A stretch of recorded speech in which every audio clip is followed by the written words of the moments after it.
પાણીમાં ફોગાઈ ગયેલી લાશની હાથ પરના છૂંદડાના આધારે ઓળખ થઈ। ભરૂચ પોલીસે 450થી પણ વધુ સીસીટીવી તપાસ્યા અને આખરે તે હત્યારો ઝડપાઈ ગયો। આ હત્યા કેમ કરવામાં આવી ખબર છે? તેનું કારણ જાણશો ને તો તમે પણ ચોંકી ઉઠશો।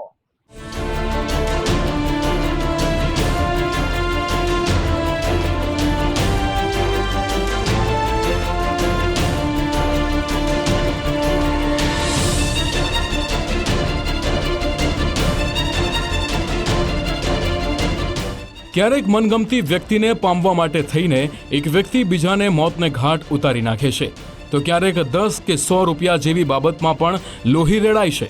દક્ષિણ ગુજરાતના ઔદ્યોગિક વિસ્તાર અંકલેશ્વરમાં એક અનોખો કિસ્સો સામે આવ્યો, જ્યાં પાડોશી અને મિત્રનું બાઇક મેળવવા માટે ખાસ દોસ્તે જ હત્યા નિપજાવી દીધી।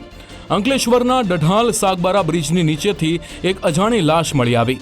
20 જૂને પાણીમાં ફોગાઈ ગયેલી સ્થિતિમાં મળેલી લાશને ઓળખવી અત્યંત કપરી હતી। આ કેસની તપાસ સમયે પોલીસને જાણકારી મળી કે ભોલાવની દૂધધારા ડેરી પાસે મહિલાએ પોતાનો પતિ ગુમ થયાની ફરિયાદ નોંધાવી હતી। અંકલેશ્વર પોલીસે બોલાવતા પત્નીએ હાથે દોરાયેલા છૂંદડાના આધારે મૃતક તેનો પતિ પરેશ વસાવા હોવાનું જણાવ્યું, જ્યારે પોસ્ટમોર્ટમ રિપોર્ટમાં પરેશ વસાવાને માથાના ભાગે પથ્થર મારીને હત્યા નિપજાવી હોવાનું ખુલ્યું।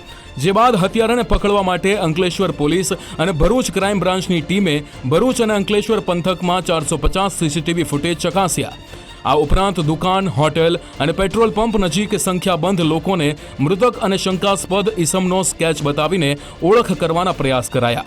આ તપાસ દરમિયાન ભોલાવના બ્રિજ નીચે સીસીટીવીમાં મૃતક એક વ્યક્તિ સાથે દેખાયા। મૃતક પરેશ વસાવાનો પાડોશી અને મિત્ર નિર્મલ નિષાદ જ હત્યારો હોવાનું સાબિત થયું। અંકલેશ્વર પોલીસની પૂછપરછમાં નિર્મલ નિષાદે મિત્રનું બાઇક મેળવવા માટે થઈને હત્યા કરી હોવાનું સ્વીકાર્યું। અમરાવતી ખાડીમાં સાગબારા બ્રિજની નીચે એક ડીકમ્પોઝ હાલતમાં એક ડેડ બોડી મળી આવે છે કે જેને જોતા તેની કોઈ જાતની ઓળખ શક્ય હતી નહીં, કારણ કે ચહેરા ઉપર ઘણો થયો વિકૃત થઈ ગયો હતો।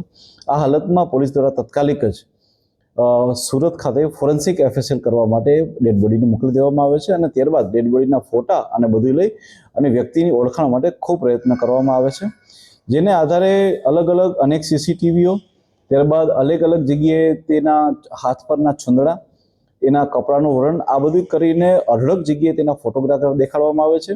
150થી વધારે સીસીટીવી ચેક કરવામાં આવે છે અને જેને આધારે જે મૃતક છે તેનું નામ પરેશ મણીલાલ વસાવા, ઉંમર વર્ષ 40, જે રહે દૂધપરા ડેરી નજીક ભોલાવ જીઆઈડીસી ખાતેથી હોવાનું મળી આવે છે।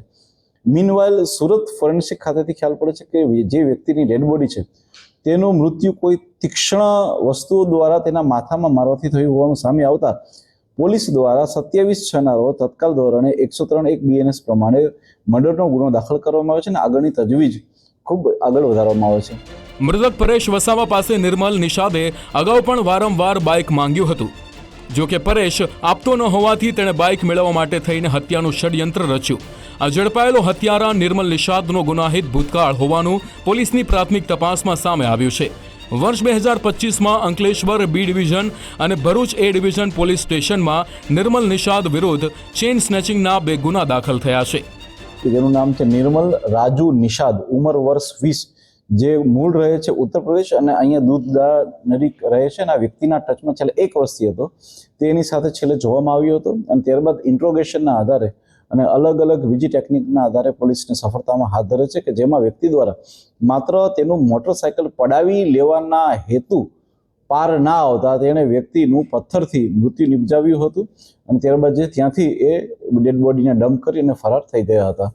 આ વ્યક્તિ જે નિર્મલ રાજુ નિષાદ છે તેની ઉપર આ અગાઉ પણ 2025ની સાલમાં ચેઇન સ્નેચિંગના એટલે કે 304(2) મુજબના 2 ગુના પણ દાખલ થયેલા છે। ભરૂચ શહેરમાં લાગેલા એક સીસીટીવી કેમેરામાં પાડોશી નિર્મલ નિષાદ બાઇક ઉપર એક વ્યક્તિને લઈને નીકળ્યો હોવાનું દેખાય છે। આ વ્યક્તિ મૃતક પરેશ વસાવા જ હોવાની ઓળખ થતાં પોલીસે હત્યારાની ધરપકડ કરી લીધી છે। મિત્રની હત્યા બાદ નિર્મલ નિષાદ કોઈને તેની પર શંકા ન થાય તે માટે પરેશને શોધવા માટે પણ અન્ય પાડોશીઓની સાથે નીકળતો હતો। દિનેશ મકવાણા, ગુજરાત ફર્સ્ટ, ભરૂચ।